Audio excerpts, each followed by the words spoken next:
Back to the lead. Let's stick with the politics lead. Indiana very well could be it for the Never Trump movement. If Ted Cruz does not pull off a win there, it would be nearly impossible to stop Donald Trump from winning the nomination before the convention. Joining me now to talk about it all, former advisor to the Jeb Bush campaign, Michael Steele, who has not endorsed any candidate, former Battleground States Director for President Obama's 2012 campaign, and Hillary Clinton supporter Mitch Stewart, and the vice chair of Donald Trump's Indiana campaign, Tony Samuel, who joins us from Indiana. Tony, let me start with you. Ted Cruz is campaigning in Indiana, and here's a feisty exchange he had with some sign-wielding Donald Trump supporters. Donald Trump is a New York liberal who will take away your Second Amendment rights. This man is lying to you, and he's taking advantage of you. And I would encourage you, sir, look, I appreciate your being out here speaking. If I were Donald Trump, I wouldn't have come over. So what do you make of that? What's your take? In fact, you know what I would have done? I would have told Jake, he sounds more combative and more disruptive himself, and just more taking a bizarre tact daily. More desperate, I think, is what it boils down to. Trying to dress down a voter and going on and on. I saw it earlier, and it lasted for several minutes. It was just a bizarre action. His campaign is taking a lot of bizarre actions, and it's just getting, it's kind of on a downward spiral.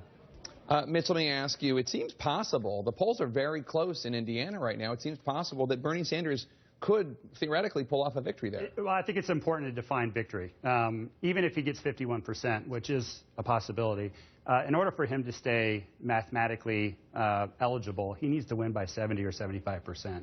I was the Obama state director in the primary in 2008, and even though we lost by, I think, 1.5 points, it basically signaled the end of the primary.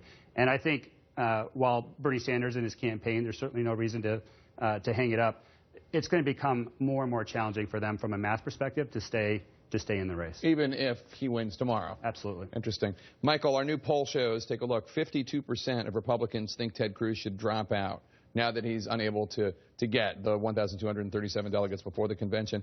And Republican voters are also most enthusiastic about supporting Donald Trump right there among the three candidates. It is a plurality, not a majority, but it is still far and away in first place there. Is the Never Trump movement basically out of time and out of options? Well, we're going to have to see what happens in Indiana tomorrow. And we have to remember that this is Donald Trump that we're talking about. He has the capability to self-immolate on national television in a way that few candidates ever have.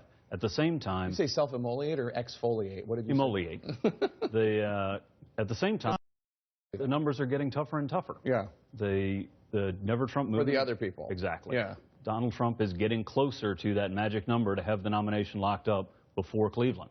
That's why tomorrow's vote in Indiana is so crucial. It just seems like a shifting numerical goal there because, and Tony, let me bring you in. I mean, it's mathematically impossible for any other candidate except for Donald Trump to win the nomination before the convention, and yet Kasich and Cruz persist because they hope they can block him and go and get a second ballot, a third ballot vote. Have you ever seen anything like this?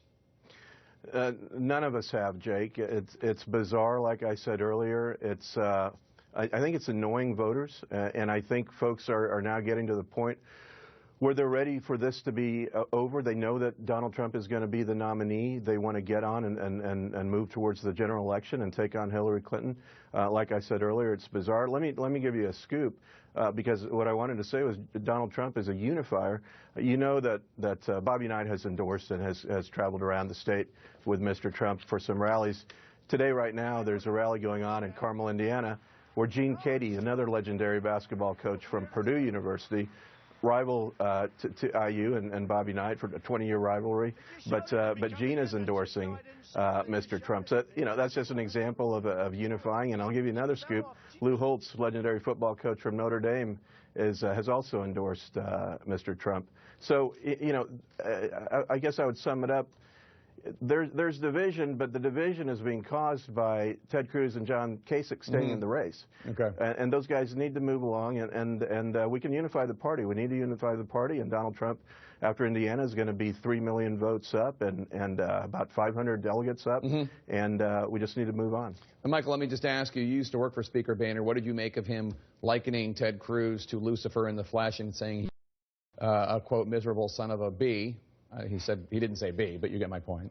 I think a lot of people are talking about this in terms of 2016. His comments really had more to do with 2013 and Senator Cruz's role in the government shutdown then. So I wouldn't read too much into it when it comes to the current situation. And I want to lastly, I just ask you, Hillary Clinton beat Bernie Sanders in fundraising in April for the first time in 2016. Do you think that's significant? Yes. I think the fact that he's laying off staff is significant. He still has a lot of strength, and frankly, what he's done online raising money is something that people will study for campaigns to come. But I think it's signaling sort of the beginning of the end. All right. Mitch, Michael, Tony, thank you all. Be sure to tune in to CNN special coverage tomorrow of the Indiana primary.